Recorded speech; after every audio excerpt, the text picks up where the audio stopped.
Hello bachon. Let's read the question. The question says the oxidation of iodide ion by peroxide disulfide ion is described by the equation 3I negative aqueous plus S2O8 2 negative aqueous is equals to I3 negative aqueous plus 2SO4 2 negative aqueous. If delta S2O8 2 negative by delta T is equals to 1.5 into 10 to the power minus 3 m second inverse for a particular time interval, what is the average rate of formation of SO4 2 negative during that time interval? So first of all, let's check the key concept of the question.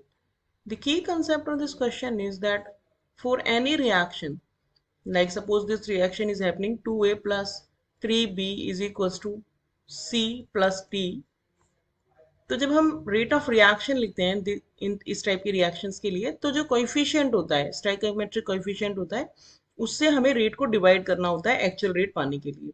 तो delta A bye delta T होगा. और अगर हम B की बात करें तो 1/3 delta B by delta T होगा.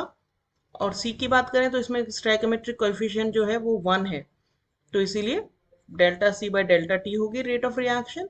और डी में भी क्योंकि स्टोइकियोमेट्रिक कोएफिशिएंट 1 ही है, तो delta D by delta T होगा रेट ऑफ रिएक्शन. तो ये है हमारी रेट ऑफ रिएक्शन. और जो रिएक्टेंट्स होते हैं उनमें हमेशा माइनस साइन दिखाया जाता है. माइनस साइन जो होता है वो सिर्फ ये दिखाने के लिए होता है कि concentration is decreasing with time. और क्योंकि प्रोडक्ट की कॉन्सेंट्रेशन विद टाइम इंक्रीज होती है, इसीलिए उसे पॉजिटिव ही रखा जाता है. क्योंकि अगर यहाँ पे हम माइनस साइन रखते हैं और क्योंकि डिक्रीज इन कॉन्सेंट्रेशन होता है, तो ओवरऑल रेट जो होती है वो पॉजिटिव आती है. रेट कभी भी नेगेटिव नहीं होती, इसीलिए यहाँ पे माइनस रखेंगे और इसकी वैल्यू भी माइनस में आएगी, तो overall rate will be positive. तो अब अगर हम इसका कंप्लीट सोल्यूशन चेक करें, तो जो हमें इक्वेशन दी है वो है 3I negative aqueous plus S2O8 2 negative aqueous. It is giving I3 negative aqueous plus 2SO4 2 negative aqueous.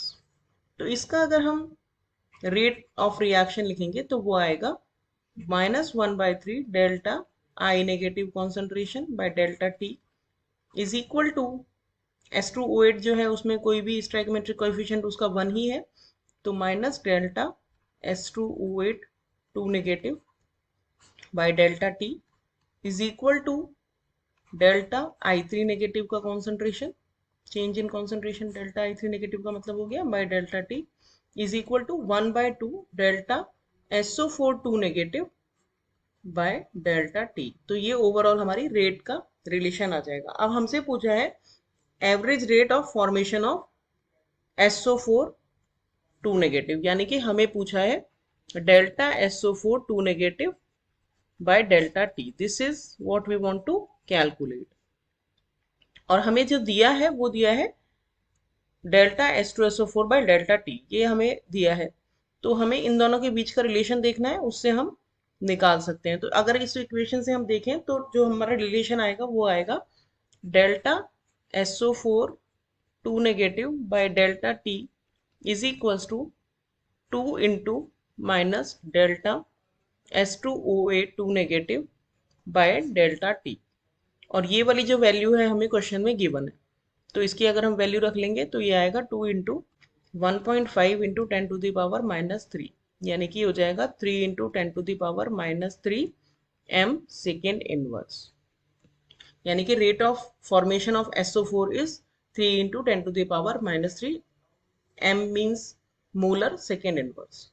This is our final answer. Hope you understood the solution well. Thank you.